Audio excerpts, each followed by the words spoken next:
ताज़िए के अंदर, ताज़िए के जुलूस में न ही तो शक्ति प्रदर्शन होता है, न ही हथियारों का प्रदर्शन होता है। ये करतब होते हैं, ये हथियारों का प्रदर्शन नहीं होता। इस बात को समझ लेना चाहिए, चाहे वो योगी आदित्यनाथ हो या कोई भी हिंदूवादी संगठन हो, वो समझ ले इस बात को कि हमारे यहाँ हथियारों के प्रदर्शन का कोई मामला नहीं है। हथियारों का प्रदर्शन तो आपके यहाँ होता है रामनवमी में, जब बच्चे तलवार हाथ में यूं उठाकर चलते हैं और लहराते हैं और कट्टे उनके हाथ में होते हैं, जो 15-15, 16 साल के बच्चे होते हैं, वो प्रदर्शन होता है। और प्रदर्शन होता है कि मस्जिदों के सामने जाके डीजे बजते हैं और जय श्री राम के नारे लगते हैं, वो प्रदर्शन होता है। आप जो बात करें तजिए में तो हथियार ही हथियार दिखते हैं, तलवारबाजी होती है, तो ये जुलूस प्रदर्शन ही तो है हथियारों का। दूसरी बात आपने जो बात कही कि मस्जिद के बाहर डीजे बजना, तो कोई मस्जिद के बाहर डीजे नहीं बजाता है, बल्कि रास्ते से निकलती है और रास्ते में मस्जिद पड़ता है, वो एक अलग बात है। योगी आदित्यनाथ ने कहा है शासन व्यवस्था सुरक्षित रखने के लिए कोई चीज़ गड़बड़ ना हो, तो क्या गलत कह दिया? ताज़िए में कितनी तलवारें देखी हैं आपने? देखा है कभी ताज़िए के जुलूस? बिल्कुल। देखा है? कितनी तलवारें होती हैं आपके अंदाजे का? अब तो जरूर जगह जगह अलग अलग ताजिए होती है। के जुलूस में हाँ। आप जाएंगे तो मुश्किल से उसमें 4 से 6 तलवारें होंगी। अच्छा। और वो तलवार भी जब कोई भी बंदा मैदान में निकलता है उसका करतब दिखाने के लिए, तो वो तलवार लेता है, अपना करतब दिखा के फिर वापस रख देता है वहीं। अच्छा। बंदों के हाथों में तलवारें नहीं होती वहाँ, हाँ।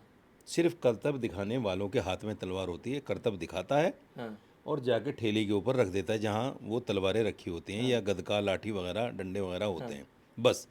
इसके अलावा कोई आदमी आपको तलवार फहराते हुए नज़र नहीं आएगा, अच्छा। आम आदमियों में से। ये समझ लीजिएगा, मैं बड़े उसके साथ कह रहा हूँ, मैं हवा में बात नहीं करता, आपको पता है। हाँ। वहाँ तो शक्ति प्रदर्शन होता ही नहीं, अच्छा। ये इस बात को भी अच्छी तरह समझ लीजिएगा। शक्ति प्रदर्शन का मतलब होता है भारी तादाद में लोग निकलें हाँ। और वो जुलूस हाँ। चलता जाए। जैसे आपने रामनवमी के जुलूस देखे होंगे, उसमें जय श्री राम के नारे लगते हैं, तलवारबाजी नहीं होती उसमें, तलवार फहराई जाती है। तलवार फहराना अलग चीज़ है, तलवार के करतब दिखाना बिल्कुल अलग चीज़ है। मुहर्रम में डीजे नहीं बजते हैं? मुहर्रम में अगर कहीं डीजे बजता है तो बिल्कुल गलत है, हम उसको गलत मानते हैं, बिल्कुल गलत मानते हैं, क्योंकि मातम में डीजे वगैरह का कोई काम नहीं है।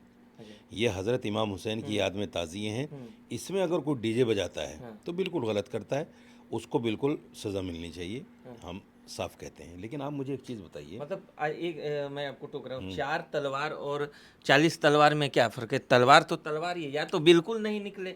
4 तलवार और 40 तलवार में ये फ़र्क है। जो 40 तलवारें रामनवमी के जुलूस में आपको, 40 नहीं सैकड़ों तलवारें जो दिखती हैं ना, वो बिल्कुल यूँ दिखती हैं आपको, या यूँ फहराते हुए दिखते हैं। यहाँ आपको कोई भी बंदा तलवार यूँ फहराते हुए नहीं दिखेगा, ये मैं दावे के साथ कह, बड़ी जिम्मेदारी के साथ कह रहा हूँ, क्योंकि यहाँ तलवारें 4-6 तलवारें जो होती हैं वो एक ठेली के ऊपर रखी होती हैं, सारे लाठी, डंडे, गदका वगैरह सब कुछ उसी पे रहता है, चक्री वगैरह सब हमने खेला है। ये हमने मुहर्रम में ये लाठी का खेल बिल्कुल खेला है, हम जानते हैं लाठी। तो तलवार की ज़रूरत ही क्यों पड़ती है? तलवार वो करतब दिखाने के लिए होता है मेरे भाई, वो एक परंपरा है, शुरू से चली आ रही है। वो कोई ऐसा थोड़ी है कि भाई ये तलवार है, जिस तरह ये हिंदूवादी तंजीमें कहते हैं घर घर तलवारें बांट रहे हैं कि मुसलमानों को मार, ऐसे थोड़ी होता है वो ऐसे नहीं होता। ये तो जानबूझ के करते हैं कि मुसलमानों को मारना है, हिफाजत का नाम बाद में होता है, मुसलमानों को मारने का नाम पहले होता है।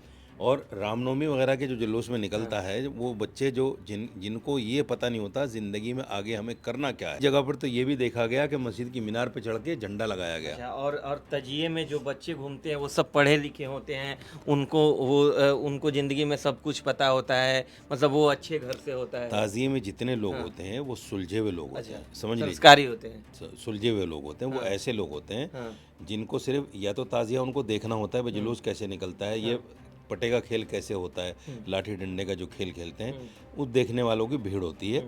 और जो लोग खेलते हैं वो समझदार लोग होते हैं, वो नाअहल नहीं होते कि भाई किसी को मार दिया, किसी को पटक दिया, वो चीज़ें वहाँ नहीं होती। इस बात को अच्छी तरह आप समझें। ये जो सारी चीज़ें हैं, देखिए होता क्या है, वोट बैंक की राजनीति इस हद दर्जे गिर गई है कि अब जो है कुछ लोगों को ये दिखाना होता है कि देखो हम मुसलमानों की चूड़ी टाइट कर रहे हैं। ताज़िए के नाम पे, फलां के नाम पे, फलां के नाम पे, ये सारा वोट बैंक की राजनीति है। लेकिन चूँकि हम योगी आदित्यनाथ के बहुत सारे कामों से सहमत भी हैं, हाईवे हैं, एक्सप्रेस वे हैं, और आपका जो लॉ एंड ऑर्डर का मसला है वो जो सुधार उसमें आया है वो है, और कई सारी चीज़ें हैं जिनको हम अप्रिशिएट भी करते हैं, मैं बार बार कहता भी हूँ अपनी वीडियो में। लेकिन मैं साथ साथ ये भी कहता हूँ कि संवैधानिक पद पर बैठे हुए आदमी को इस तरह की भाषा का इस्तेमाल नहीं करना चाहिए। आपके लिए हिंदू, मुस्लिम, सिख, ईसाई सब बराबर हैं। ये आपकी प्रजा है, आप उनके बादशाह हो, ये आपकी रियाया है। आपको सोच समझ के बोलना चाहिए, किसी की आस्था आहट ना हो। अच्छा, एक बात बताइए, क्या योगी आदित्यनाथ ने तजिया निकालने से रोक दिया? क्या योगी आदित्यनाथ की सरकार ने डीजे बजाने से रोक दिया? क्या उन्होंने ऐसा कोई बयान दिया है?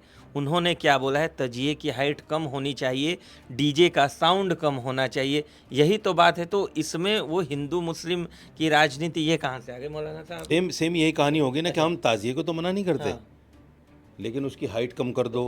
सुनो मेरी बात, सुन लो मेरी जी, जी। बात। हाइट कम कर दो, हाँ। डीजे मत बजाओ, अगर बजाओगे तो इलाज होगा। अच्छा। ये भाषा नहीं होती किसी भी संवैधानिक पद पर बैठे हुए आदमी। ये भी कहा जा सकता है कि भाई ये एक परंपरा है, परंपरा को परंपरागत तरीके से मनाओ, इसमें कोई हुड़दंगबाजी ना हो। हम भी अप्रिशिएट करते हैं उस चीज़ को कि हाँ बहुत अच्छी बात कही है और होना चाहिए। और मैं उनकी भाषा के अलग कहना चाहता हूँ मुसलमानों से कि देखो, ताज़िया एक मातमी जुलूस होता है, उसमें हुड़दंगबाजी तो बिल्कुल भी नहीं होनी चाहिए। ऐसी कोई चीज़ ना हो जिससे किसी को तकलीफ पहुँचे, किसी के धर्म को आहत हो, या कहीं रोड बाधित हो, आवाजाही बाधित हो, किसी को कोई परेशानी हो, ऐसा बिल्कुल ताज़िए के जुलूस में नहीं होना चाहिए। ये इस्लाम के भी ख़िलाफ़ है और इंसानियत के भी ख़िलाफ़ है।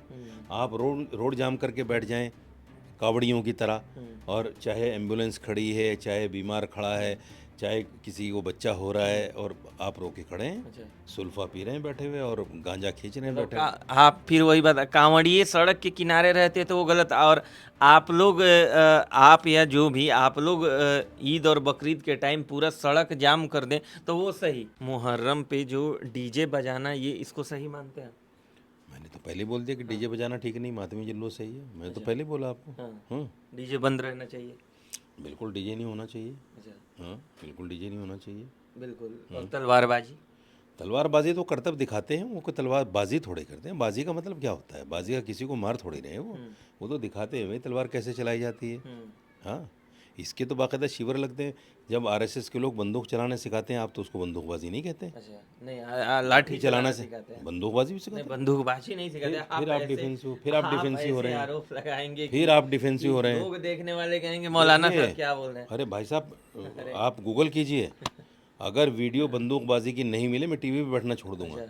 वैसे वीडियोस मैं फिर कहता हूँ हवाबाजी में बात नहीं करता। मैं हवाबाजी में बात ही नहीं करता। मैं तो वो बातें करता हूँ जिनको ऑथेंटिक देख लेता हूँ, समझ लेता हूँ। मैं फॉरवर्ड करने वाला आदमी नहीं हूँ कि उठाया फॉरवर्ड कर दिया। हाँ। अच्छा मौलाना साहब, मुझे समझ नहीं आता कि योगी जी से इतनी परेशानी आप लोगों को क्यों होती है? किसी को परेशानी नहीं, कौन कह रहा है परेशानी है? अच्छा, कहाँ हमें परेशानी होगी जी से? मतलब क्यों डर लगता है योगी जी से? बिल्कुल डर नहीं लगता। अच्छा, क्यों डर लगेगा? हाँ, प्रदेश के मुखिया हैं, हाँ, क्यों डर लगेगा? नहीं डर लगता है। ये मेरा संवैधानिक अधिकार है, उनकी किसी भी बात पर क्रिटिसाइज करना, ये मेरा संवैधानिक अधिकार है। हाँ, ये दुश्मनी थोड़ी है, अच्छा, ये दुश्मनी नहीं है। हाँ, अगर विपक्ष पक्ष की बात को लेकर कोई बात करता है, कोई टिप्पणी करता है, उसका मतलब दुश्मनी थोड़ी होता है। अच्छा, उसका मतलब वो संवैधानिक अधिकार जो विपक्ष को मिला हुआ है, हाँ। वो अपने उस अधिकार को जी रहा है। तो क्या दिक्कत है उसमें आपको? नहीं, अगर योगी जी ने कुछ कह ही दिया तो एकदम आप लोग आग बबूला हो जाते हैं। नहीं, योगी जी के अलावा बंगाल के सीएम ने कहा हम जब भी आग बबूला हुए, हेमंत बिस्व शर्मा ने कहा हम जब भी आग बबूला हुए। हमने तो बल्कि गाय को राष्ट्रीय माता घोषित करने की बात की, आप ही लोग नहीं करना चाहते। राष्ट्रीय माता क्या? राष्ट्रीय, वो तो ऑलरेडी गाय हमारी माता है, उसमें क्या हो गया? राष्ट्रीय पशु क्यों घोषित करना? राष्ट्रीय पशु गाय, नहीं, गाय पशु नहीं। अरे गाय, उन्होंने योगी जी ने कह दिया गाय हमारी माता है, तो उसमें पशु की बात ही कहाँ से आ गई? ये आप ये गेम खेलने। अनुरुद्ध आचार्य को जानते हो? अच्छा, बिल्कुल जानते हो? अब ये मुहर्रम पे बात करें, फिर आप अलग जा रहे हैं। सुनो मेरी बात, गूगल करना। अच्छा, अनिरुद्ध आचार्य ने ये कहा है कि गाय एक पशु है और वो हमारी माता कभी नहीं हो सकती। अच्छा, पशु हमारी माता नहीं हो सकती, ये अनिरुद्ध आचार्य का बयान है। अच्छा, मुख्यमंत्री की बात कर रहे हैं ना, तो फिर आप फिर वही कहाँ बात। चलेगा, कौन अरे वो क्या कह अरे रहा है? कथावाचक है भाई वो, अरे करोड़ कथावाचक है लाखों ना, लोग सुनते हैं उसको। आप योगी जी की बात 20 कीजिए लाख ना। रुपए लेता है एक कथा के, आप मामूली आदमी समझ रहे हैं उसको? नहीं नहीं, आप वो अच्छी बातें लेते फिर हैं, मैं उनकी फिर बात नहीं कर रहा हूँ। मैं कह रहा हूँ कि योगी जी से किस बातें, कोई डर है क्या किसी चीज़ का? अगर उन्होंने बोल ही दिया तो क्या है इसमें? मेरे अंदर डर दिख रहा है आपको योगी जी का? अच्छा, दिख रहा है? नहीं मैं पूछ रहा हूँ। नहीं, मेरे चेहरे से लग रहा है कि मैं डर है। अच्छा, लग रहा है क्या? मैं आपसे पूछ ये रहा तो हूँ। आप जानते हैं ना। नहीं, आप चेहरे से पता चल जाता है डर का तो। आदमी के अंदर जो दहशत होती है उसका तो चेहरे से पता चल जाता है। चेहरा तो आईना है ना इंसान के अंदर का। फिर आपको लग रहा है कि मैं डर रहा हूँ योगी जी से? अब तो ये क्यों डरूंगा मैं योगी जी से? अच्छा, मेरे सीएम हैं, हाँ, फिर संविधानिक पद पे बैठे हैं, मैं उनका सम्मान करता हूँ। इसमें डरने जैसी क्या बात है? लेकिन सम्मान का मतलब ये थोड़ा कि नतमस्तक हो जाऊं। जो कहें जी साहब, जो कहें जी साहब, मैं उन लोगों में से नहीं हूँ। मैं तारीफ भी करता हूँ और जहाँ आलोचना करने की बात आती है आलोचना भी करता हूँ, लेकिन सम्मान के साथ। ठीक है मौलाना साहब, आपने समय दिया इसके लिए बहुत बहुत धन्यवाद। आप मौलाना साहब को सुन रहे थे, आप न्यूज़ चौक देखते रहिए। नमस्कार।